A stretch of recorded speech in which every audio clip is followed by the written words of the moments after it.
Sarpanch saab Shreyas Iyer super సెంచరీతో IPL 2026లో Punjab Kings ఓటముల పరంపరకు బ్రేక్ పడింది.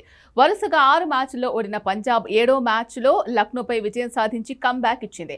ఈ గెలుపుతో తన ప్లే ఆఫ్స్ ఆశలు సజీవం చేసుకుంది. 15 పాయింట్లతో 4వ స్థానానికి ఎగబాకింది. ఈ మ్యాచ్లో టాస్ గెలిచిన పంజాబ్ కింగ్స్ బౌలింగ్ ఎంచుకుని లక్నోని బ్యాటింగ్కి ఆహ్వానించింది. Opener Kulkarni, first down batter Nicholas Pooran విఫలమైన opener Josh Inglis, Ayush Badoni రాణించడం, ఆఖర్లో అబ్దుల్ సమద్ హిట్టింగ్ చేయడంతో లక్నో నిర్ణీత 20 ఓవర్లలో 6 వికెట్ల నష్టానికి 196 పరుగులు చేసింది. లక్నో అందించిన 197 పరుగుల లక్ష్యంతో బరిలోకి దిగిన పంజాబ్ తొలి బంతికే ఓపెనర్ ప్రియాంశు ఆర్య వికెట్ కోల్పోయింది.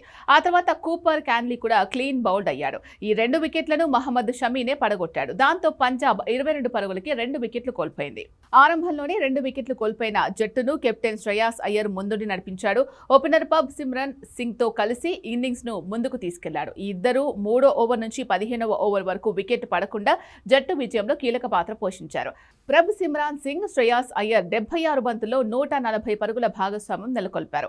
39 బంతుల్లో 7 ఫోర్లు, 2 సిక్సర్లతో 69 పరుగులు చేసిన ప్రబ్ సిమ్రాన్ సింగ్ అర్జున్ టెండూల్కర్ బౌలింగ్ లో ఎల్బీడబ్ల్యూ కావడంతో ఈ భాగస్వామ్యం బ్రేక్ అయింది. ప్రబ్ సిమ్రాన్ సింగ్ అవుట్ అయిన తర్వాత శ్రేయాస్ అయ్యర్ లక్నో బౌలర్స్ పై విరుచుకుపడ్డాడు.